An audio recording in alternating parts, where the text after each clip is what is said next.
আমরা এখানে শিখব কিভাবে একটা পূর্ণ সংখ্যাকে বর্গমূল করা যায়। লাইক হচ্ছে আমরা এখন 2কে বর্গমূল করব 2।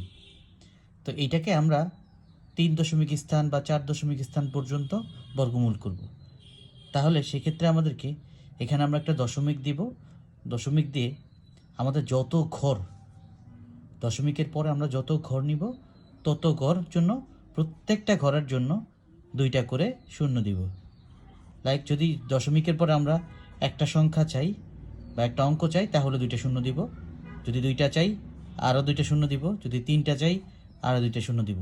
তো সাপোজ আমরা 4টা অঙ্ক চাই দশমিকের পরে, সেক্ষেত্রে আমরা এই 4টা নিলাম আর কি।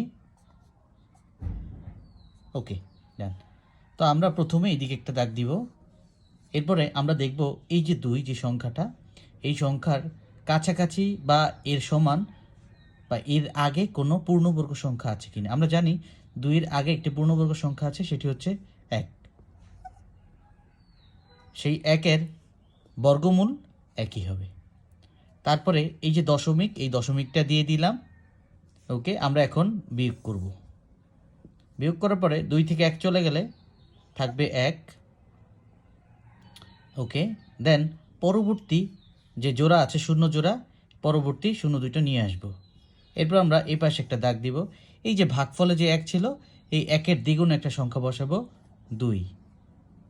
1কে 2 দ্বারা গুণ করলে 2 হয়, সেক্ষেত্রে আমরা 2 নিলাম। এখন আমরা বসাবো এই যে 2-এর মাঝামাঝি, 2-এর সাথে একটা সংখ্যা বসাবো যেন 100 বা 100-এর কাছাকাছি হয়। যদি সাপোজ আমরা যে 2-এর এখানে যদি 2 বসাই তাহলে সংখ্যাটা হবে 22। 22কে 2 দিয়ে গুণ করলে হচ্ছে 44। সো আমরা আরও কাছাকাছি দেখব। আমরা যদি এখানে 4 বসাই, এখানে একটা শর্ত হচ্ছে আমি এখানে যেই সংখ্যাটা বসাবো সেই সংখ্যাটা দিয়ে এই টোটাল সংখ্যাটাকে গুণ করতে হবে। লাইক কেমন, যদি আমি এখানে 4 বসাই তাহলে এই টোটাল সংখ্যাটা গঠিত হবে হচ্ছে 24। তাহলে 24কে আমাদের 4 দিয়ে গুণ করতে হবে। 24কে যদি 4 দিয়ে গুণ করি সেক্ষেত্রে হবে 96। 96 100-এর কাছাকাছি। যদি আমি 5 দিয়ে গুণ করি সেক্ষেত্রে আমার 125 হয়ে যাবে, যেটা 100কে ক্রস করবে। তো এমন সংখ্যা নেওয়া যাবে না যেটা এটাকে ক্রস করবে। এইটার সমান অথবা এটার কাছাকাছি আগে এরকম একটা সংখ্যা নিতে হবে।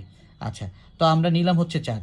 যেই সংখ্যাটা আমরা এখানে নিব সেই একই সংখ্যা আমাদের এই যে ভাগফলেও দিতে হবে, দিলাম। এখন 24কে 4 দিয়ে গুণ করলে হচ্ছে 96, আমরা সেই 96 লিখব। 96 লিখলাম। এখন আমরা এই 96 থেকে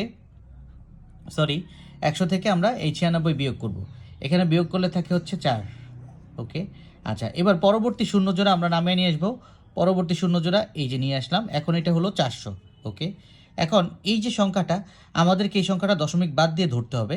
এই সংখ্যাটা এখন আমরা মনে মনে ধরবো হচ্ছে 14। তাহলে দশমিক বাদ দিলে সংখ্যাটা 14 হয়। এই 14-এর দ্বিগুণ একটা সংখ্যা নিব।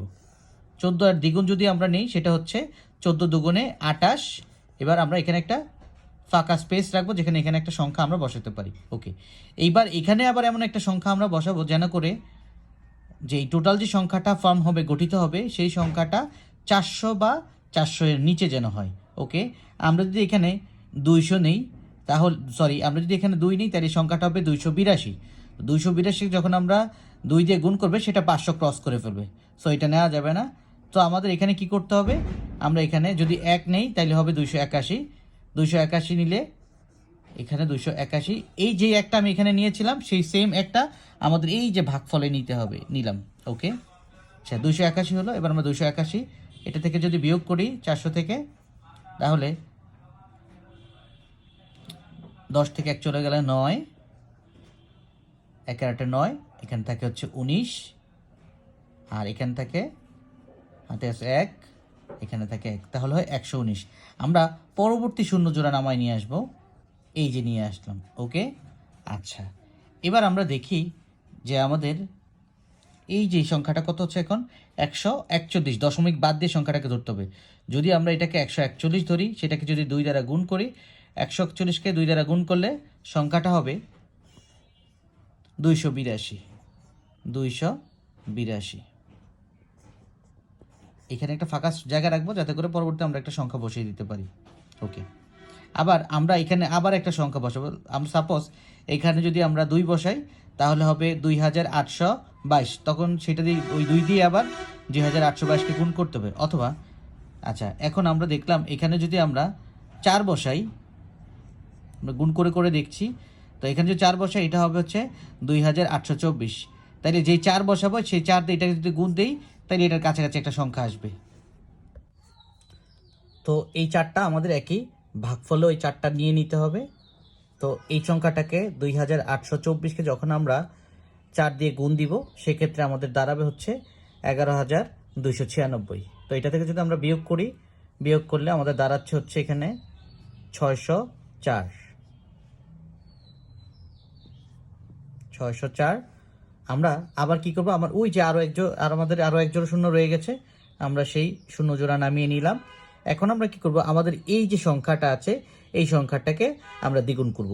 তো এই সংখ্যাটা এখানে আসছে হচ্ছে 1414। যদি আমি এটা গুণ করি 2 দিয়ে তাহলে হবে হচ্ছে 1428। 1400, এখানে 1414 আছে, তাহলে হবে হচ্ছে 2828। That means 2828। এখানে আবার আমরা একটা ফাঁকা জায়গা রাখলাম যাতে করে পরবর্তীতে একটা সংখ্যা বসতে পারি। আচ্ছা, এরপরে আমরা আবার এখানে এমন একটা সংখ্যা বসাবো যেন এটার কাছাকাছি যায়। তাই এটা 28। তো এখানে যদি সাপোজ আমি একটা 2 নেই, সেক্ষেত্রে যদি এখানে আমি একটা 2 নিই তাহলে এটা দাঁড়াচ্ছে 28282। তো এটা নিলে 56,000 সামথিং এর কিছু আসবে। যাই হোক, মেবি এটা নিলে হয়ে যাচ্ছে। তো আমরা কাজ করি, এখানে নিলাম হচ্ছে 2। যদি এখানে 2 নেই তাই সেই 2 একই 2 এখানেও নিতে হবে। তো আমরা যদি এটাকে গুণ করি, এটাকে গুণ করলে আমাদের আসতেছে হচ্ছে 28,000। এখানে হচ্ছে তাহলে